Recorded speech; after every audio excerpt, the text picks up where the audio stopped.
নমস্কার, আমি সীমান্ত।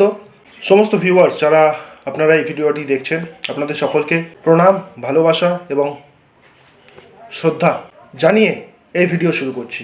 আমার এই প্রতিবেদনটা আজকে আমাদের পশ্চিমবঙ্গে প্রথম সারি যে সমস্ত ইলেকট্রনিক্স মিডিয়া আছে সেই সমস্ত মিডিয়াকে নিয়ে কিছুটা কথা বলবো। এতে হয়তো অনেকে যারা এই ভিডিওটা দেখবেন অনেকে ভালো লাগতে পারে, অনেকে খারাপ লাগতে পারে, বাট এটাতে কোনো ইস্যু না। যেটা সত্যি সেটাই বলবো। আমাদের রাজ্যের সম্মানীয় মাননীয়া মুখ্যমন্ত্রী বেশ কয়েকদিন ধরে কয়েকটা কথা বলছিলেন, যেমন দক্ষিণেশ্বরে স্কাই ওয়াককে ভেঙে ফেলা হবে। তিনি বলছিলেন বারবার যে আমি থাকতে আমার রক্ত বয়ে যাবে শরীর দিয়ে, তবু সেই স্কাই ওয়াককে ভেঙে দেওয়া হবে না, এরকম বলছিলেন। মানে এছাড়াও দুদিন আগে বিএসএফ নিয়ে, যেই বিএসএফের জন্য আমরা চির শান্তিতে রাত্রিবেলায় নিদ্রাটুকু দিতে পারি, ঘুমটুকু দিতে পারি। বিএসএফদের উৎসর্গতা দেশের জন্য কত বড় উৎসর্গ বিএসএফরা করে সকলেই জানি। কিন্তু সেই বিএসএফদের ধাঁচিয়া উড়িয়ে দিয়েছেন আমাদের রাজ্যের মাননীয়, সম্মানের ধাঁচিয়া উড়িয়ে দিয়েছেন। এবং আরও কয়েকদিন আগে কোনো একটা সভা মঞ্চ থেকে আমি বলতে শুনলাম যে ইসকন মন্দির আছে আমাদের, সেই ইসকনকে 700 একর উনি জমি দিয়েছে। বাট আজকে আমি দেখতে পেলাম এবং শুনতে পেলাম খুব কম। কেন আমার কিছু প্রথম সারি মিডিয়াকে নিয়ে আমি কেন বললাম? কারণ এই খবরটা যেটা আমি জানতে পারলাম, এটা মাত্র একটা দুটো চ্যানেল দেখাচ্ছে। কেন সব চ্যানেল দেখাচ্ছে না, এটা একটা বড় কোশ্চেন আমার তরফ থেকে। কারণ রাজ্যের মাননীয়া একজন আইডল পার্সন, আদর্শ মানুষ, তিনি যদি জনসমক্ষে কোনো একটা মিথ্যা কথাকে বা নিজে মিথ্যা কথা বলে প্ররোচনা করে থাকে, তাহলে সেই মিথ্যা কিন্তু মুহূর্তের মধ্যে ভাইরাল হয়ে যাবে। মুহূর্তের মধ্যে যেটা হয়েছে, আমি আমার একটা এক্সপিরিয়েন্স আপনাদের সঙ্গে শেয়ার করব। আজকে যে খবরটা জানতে পারলাম যে দক্ষিণেশ্বরের স্কাইওয়াককে ভাঙা হবে না, এটা খুদ কোনো একজন রেলওয়ে আধিকারিক খুদ সংবাদ মাধ্যমে এসে প্রেস কনফারেন্স করে গতকাল জানিয়েছেন। শোনাবো আপনাদেরকে এই ভিডিওতে, আমিও শোনাবো। আজকে শুনছি যে 700 একর জমি ইসকনকে আমাদের সরকার, বর্তমান সরকার দিয়েছে, রাজ্য সরকার দিয়েছে, সেটাও মিথ্যা। খুদ ইসকনের আধিকারিকরা বলছে, সেটাও শোনাবো আপনাদেরকে।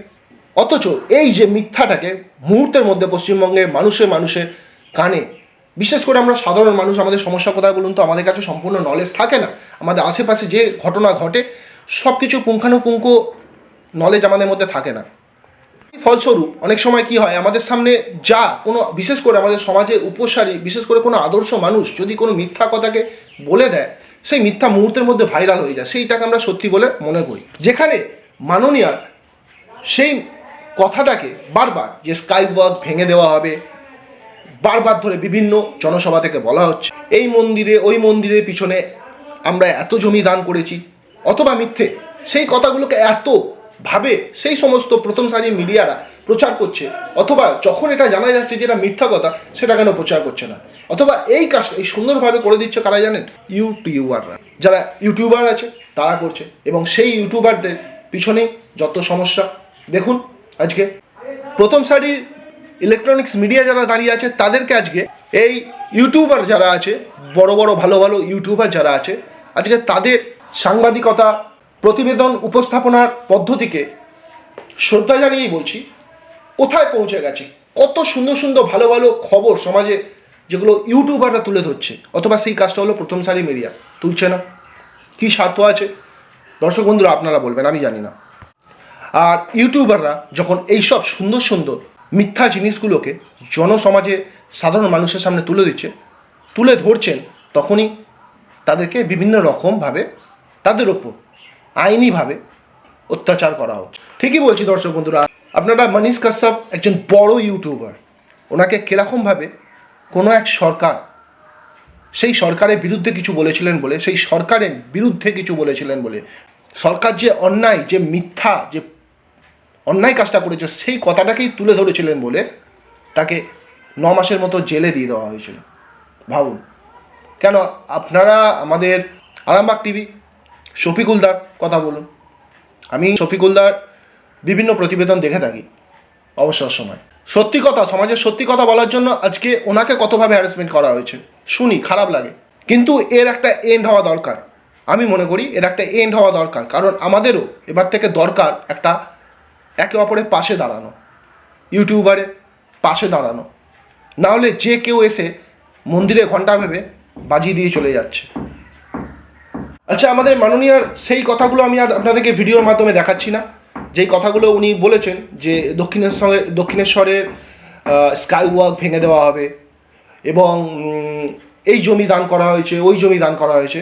ঠিক আছে, আমি গতকাল যে প্রেস কনফারেন্সে যেই কথাগুলো বলা হয়েছে, অভিযোগ করা হচ্ছে, বিভৎস অভিযোগ, সেই অভিযোগগুলো যে মিথ্যা, সেই ক্লিপসগুলো ফার্স্টে আপনাদেরকে দেখাই।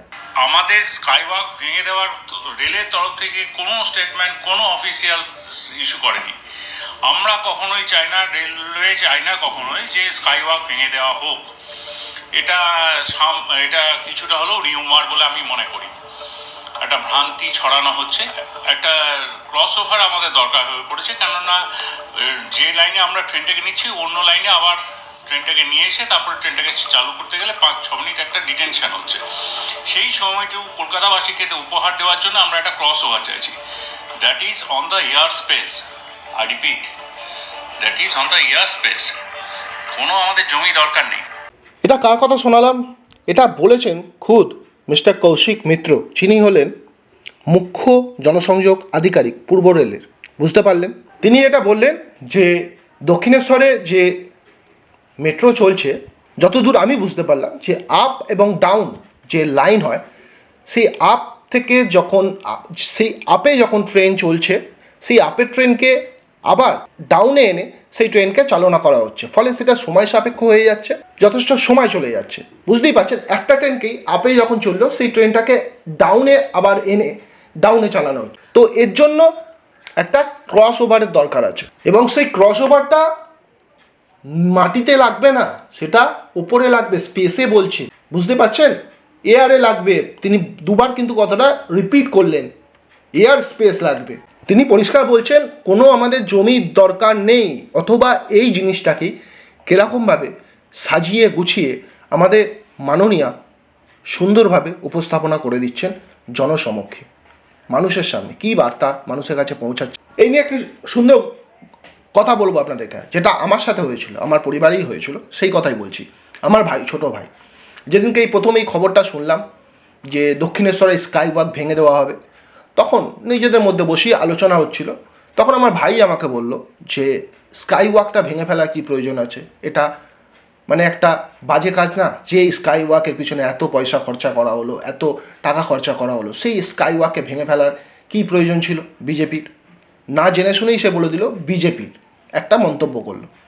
আমিও তখন বললাম নিশ্চয়ই কোনো কারণ আছে, আরও বড় সড়ো করা হবে, কোনো ব্যাপার আছে, সেই জন্যই হয়তো ভাঙার প্রয়োজন হচ্ছে, আবার সেটা রিপেয়ার হয়ে যাবে।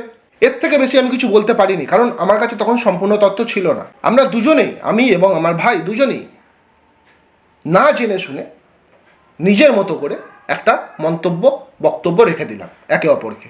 কিন্তু আসল ব্যাপারটা আজকে যখন জানতে পারলাম, আমার মাথায় তো বাজ পড়ল। এই হলো আসল ঘটনা। তাহলে এই রকম মিথ্যা কথা যদি একজন সমাজে আইডল, একজন আদর্শ মানুষ বলে, সেই কথা সাধারণ মানুষ যারা সেই মানুষটাকে, যেই মানুষটাই মিথ্যা কথাটা বলছে, তাকে আদর্শ বলে মনে করছে, কতটা সত্যি কথা বলে ধরে নেয় জানেন সেটা? এটা হলো তার উদাহরণ। চলুন আরও একটি কথা, যেটা সম্পূর্ণ নলেজ না নিয়েই আমাদের মাননীয়া কিন্তু বলেছেন, দেশবাসীকে, রাজ্যবাসীকে জানিয়ে দিচ্ছেন যে বিএসএফকে নিয়ে যে মন্তব্যটা, যে বিএসএফ নাকি একটি কার্ড দিচ্ছে। কি কার্ড দিচ্ছে সেটা কিন্তু তিনি বলেননি, কার্ড দিচ্ছে। এবং সেই কার্ডের কথা প্রসঙ্গে তিনি কটা কার্ডের কথা বললেন জানেন? 15টি কার্ডের কথা, আমি গুনেছিলাম, 15টি কার্ডের কথা বলেছিলেন। স্বাস্থ্যসাথী থেকে শুরু করে এই কার্ড, ওই কার্ড, জব কার্ড, অনেক কার্ডের কথা বললেন।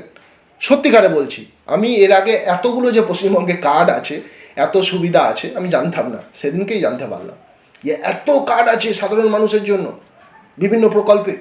যাই হোক, আসল কথা হলো আমাদের মাননীয়া কিন্তু আসল কথাটাই বললেন না, যেটা একটা বাজে ব্যাপার, অপরাধ এটা আমি মনে করি। কারণ জনসমক্ষে যে বলছেন এই কথা, সেটারও সত্য অনুসন্ধান করেছিলাম, আমি প্রতিবেদন দিয়েছিলাম যে এই কার্ড বলতে কী কার্ড দিচ্ছে বিএসএফ, এবং মাননীয়া সেখানে ভয় দেখাচ্ছে সাধারণ মানুষকে, সেই কার্ড আপনারা নেবেন না, যদি নেন তো আপনাদেরকে ওই সিএর মধ্যে ফেলে দেওয়া হবে, অর্থাৎ সিএএ, যেটা ক্যা বলছিল অনেকে, তো তার মধ্যে ফেলে দেওয়া হবে এবং তার ফলে আপনাদেরকে দেশ থেকে হয়তো তাড়িয়ে দেওয়া হবে এবং আপনারা সরকারি সুবিধা থেকে বঞ্চিত হবেন, এরকমভাবে মানুষকে কিন্তু ভয় দেখিয়ে দেয়। আসল সত্যটা যেটা জানতে পারলাম পরবর্তীকালে, যে এটা হলো চুরি করে যারা ভারতের মধ্যে প্রবেশ করছে এবং ভারত থেকে বাংলাদেশে যাচ্ছে, সেই যাতায়াতটা রোখার জন্য একটি কার্ড ব্যবস্থা চালু করেছে, একটা কার্ড দিচ্ছে। এবং সেটা কেন দিচ্ছে সেটাও আপনাদের জেনে রাখা প্রয়োজন। সেটা দিচ্ছে যে বিএসএফ এর আধিকারিকরা বলছেন যেটা, যে তারা জানতে পারছে এই সীমান্ত, এই বর্ডার অর্থাৎ সীমান্তবর্তী এলাকাতে অনেক মানুষ এখন আমাদের ভারতের আধার কার্ড এবং ভোটার কার্ড জাল করে বের করে ফেলছে এবং সেই কার্ডকে নিয়ে অনায়াসে খুব সহজেই ভারত থেকে বাংলাদেশ যাচ্ছে এবং বাংলাদেশ থেকে ভারতে আসছে এবং বিভিন্ন রকম চোরাচালান হচ্ছে। কিন্তু সেই কাজটাকে, অতএব এই আধার কার্ড এবং ভোটার কার্ড যেহেতু কপি করা হচ্ছে খুব সহজে, কিছু মানুষ করছে, তাই এই কার্ডের ওপর আর বিশ্বাস না রেখে বিএসএফ এই চোরাচালানকে বন্ধ করবার জন্য একটা নতুন কার্ড দিয়েছে, যে এই কার্ড ছাড়া আমরা এপার ওপার হতে দেব না। বিশেষ করে সেই সমস্ত মানুষকে দিচ্ছে যারা ভারতে থাকে কিন্তু দুর্ভাগ্যবশত তাদের জমি ওই কাঁটাতারের ওই পারে পড়ে গেছে এবং সেই জমিতে তাদের দৈনন্দিন প্রতিদিন চাষ করতে যেতে হয়। তো সেই সমস্ত মানুষদের জন্য এই কার্ডের ব্যবস্থা করা হয়েছে, যে আপনারা এই কার্ড নিয়ে যাবেন, দেখিয়ে আবার যখন ফিরবেন দিনের শেষে কাজ করে জমিতে, এই কার্ড দেখিয়ে যাবেন। এই হলো ব্যাপার। সেইটাকে কীরকমভাবে বলা হয়েছে এতটা ভেঙে বলা হয়নি। এবার শুনে নিন আপনারা সেই ভিডিও ইসকনকে 700 একর জমি দেওয়া প্রসঙ্গে। শুনে নিন। তীর্থস্থানগুলো দেখুন, দক্ষিণেশ্বর দেখুন, কালীঘাটের মন্দির দেখুন হচ্ছে, তারাপীঠ হয়েছে, কঙ্কালীতলা হয়েছে, লোকনাথ মন্দির হয়েছে, অনুকূল চন্দ্রের মন্দিরের জন্য আমরা 5 একর জমি বিনা পয়সায় দিয়েছি। ওঙ্কারনাথ মিশনের জন্য আমরা 3.5 কোটি টাকা দিয়ে গেট করে দিয়েছি। আমরা তারকেশ্বর করে দিয়েছি, আমরা জলপেশ মন্দির করে দিয়েছি, শিব মন্দির, আমরা মদনমোহন মন্দির করে দিয়েছি, আমরা শিবযজ্ঞ মন্দির করে দিয়েছি, আমরা তারকনাথ থেকে শুরু করে ফুরফুরা শরীফে যান, গিয়ে দেখে আসুন কত কাজ আমরা করে দিয়েছি। আগে কিন্তু কেউ এই কাজ করতো না। অনেক আছে, কচুয়া, চাকলা, 9 কোটি 15 কোটি আমরা দিয়েছি। তাছাড়া বয়স আমরা ডেভেলপ করেছি। ইস্কনের জন্য 700 একর জমি আমরা দিয়েছি। শুনলেন দর্শক বন্ধুরা, তিনি বলেছেন কিন্তু প্রেস কনফারেন্স মিটিংয়ে বলেছেন, প্রেসের সামনে বলেছেন, অডিওতে আপনারা শুনতে পাচ্ছেন। বিভিন্ন জায়গায় তিনি বললেন যে আমি এই মন্দির করে দিয়েছি, এই মন্দির করে দিয়েছি, এই মন্দির করে দিয়েছি, দক্ষিণেশ্বর থেকে কালীঘাট, কালীঘাট থেকে তারাপীঠ। কিন্তু আমার কথা তিনি এমনভাবে বলছেন যে এই সবে 10 থেকে 12 বছরে এই মন্দিরগুলো বানানো হলো, এর আগে হয়তো ছিল না। কিন্তু আজকে আমার বয়স যদি 37 হয়ে থাকে, আমি যবে থেকে আমার জ্ঞান এসেছে দক্ষিণেশ্বরের মন্দিরকে দেখে আসছি। হ্যাঁ, ডেভেলপমেন্ট হয়েছে। আজ থেকে 30 বছর বা 25 বছর আগে যেরকম দেখেছিলাম সেরকম নেই দক্ষিণেশ্বর, কিন্তু দক্ষিণেশ্বর মন্দির আমি তৈরি করে দিয়েছি, এরকমভাবে একটা কথাবার্তা, এই করে দিয়েছি, ওই করে দিয়েছি। চলুন এবার ইসকনের 700 একর জমি প্রসঙ্গে ইসকনের সহসভাপতি কি বলেছিলেন এটা একবার শুনেন, তাহলেই হয়ে যাবে দুধ কা দুধ পানি কা পানি। ইসকন মায়াপুরে বিশ্বের সব থেকে বড় মন্দির তৈরি করছে।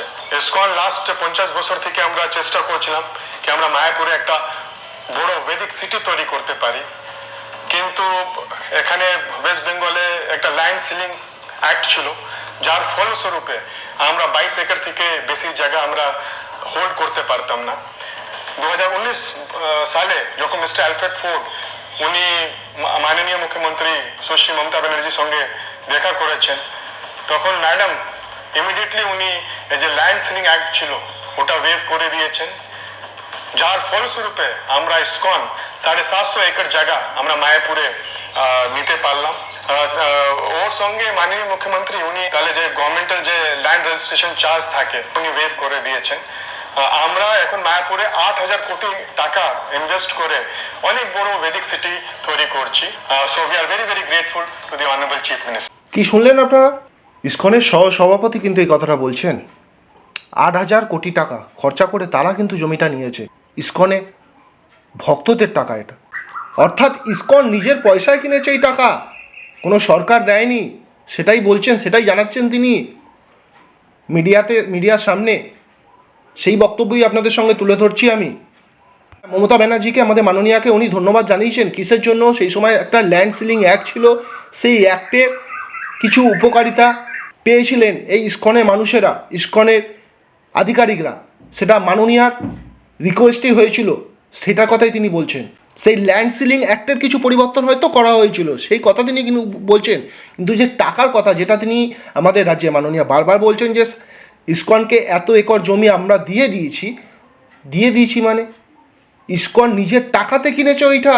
যারা ইসকনে ভক্ত আছে তারা কি মনে করবে এই কথায়? তো এই ছিল দর্শক বন্ধুরা, আপনাদের সঙ্গে শেয়ার করলাম। ভিডিওটা অনেক লম্বা হলো, আমি নর্মালি এত লম্বা ভিডিও বানাই না। তো এই ব্যাপারটাই, যেই মিথ্যাগুলোকে নিয়ে আমাদের রাজ্যে প্রথম সারির কিছু টিভি নিউজ চ্যানেল, আমি সব চ্যানেলকে বলছি না, আবারও বলছি, আমি সব চ্যানেলকে বলছি না, এই খবরটা এক দুটো চ্যানেল কিন্তু টেলিকাস্ট করেছে এবং খুব সুন্দরভাবেই মাঝে অনবরত করে চলেছে। সেখানে প্রথম সারির আরও কিছু চ্যানেল আছে যাদের থেকে এক্সপেক্টেড এটা ছিল, তারা করেনি, তারা চুপ করে আছে। কেন করে আছে জানি না, কিন্তু করা উচিত অবশ্যই। অথবা তারাই, সেই চ্যানেলগুলোই মাননীয় সেই বার্তাগুলোকে, মিথ্যা বার্তাগুলো যেগুলো এখন প্রুভ হচ্ছে, প্রমাণিত হচ্ছে, সেই বার্তাগুলোকে বারে বার তুলে ধরেছিল জনসমাজে আমাদের সামনে, এবং তার ফলস্বরূপ কী হয়েছে আমি আমার পরিবারের মধ্যে দিয়ে আপনাদেরকে তুলে ধরলাম। যাই হোক, অনেকের আপনাদের ভালো লাগতে পারে, অনেকে খারাপ লাগতে পারে। আপনারা যদি কিছু বলবার থাকে এই প্রতিবেদনের কমেন্ট সেকশনে আপনারা জানাবেন। সবশেষে আবারও বলছি, আমি মিথ্যা যেই মানুষই বলবে, যেটা চরম মিথ্যা বলে মনে হবে, সেই মিথ্যা কথা আমি তুলে ধরবো। এটা কেউ এরকমভাবে নেবেন না যে আমি কোনো পার্টি বা পলিটিক্স করছি। এই যে মিথ্যাটা যেটা বলা হয়েছে, যেই ব্যাপারে এই প্রতিবেদন বানালাম, এটা চরম মিথ্যা, ঠিক আছে, যেটা প্রমাণিত হচ্ছে, তাই এটা আমি তুলে ধরলাম। এই একই কাজ যদি অন্য গভর্নমেন্ট বা বিজেপিরও কেউ করে থাকে, সেই মিথ্যা আমি তুলে ধরবো, না ধরার কিছু নেই। তাই আপনাদের সকলকে বলছি, কেউ পার্টি পলিটিক্সের কথা ভেবে আমার কথাকে নেবেন না যে আমি মাননীয়ার বিরুদ্ধে এই কথাগুলো বললাম। এটা বলবার কারণ হলো, কারণ মাননীয়া একজন আইডল, আমাদের পশ্চিমবঙ্গের রাজ্যবাসীর কাছে একজন আদর্শ। তো তিনি এরকম মিথ্যা বলবেন এবং তার ফল জনসমাজে কী পড়বে ওনারও বলার আগে অবশ্যই চিন্তা করা উচিত।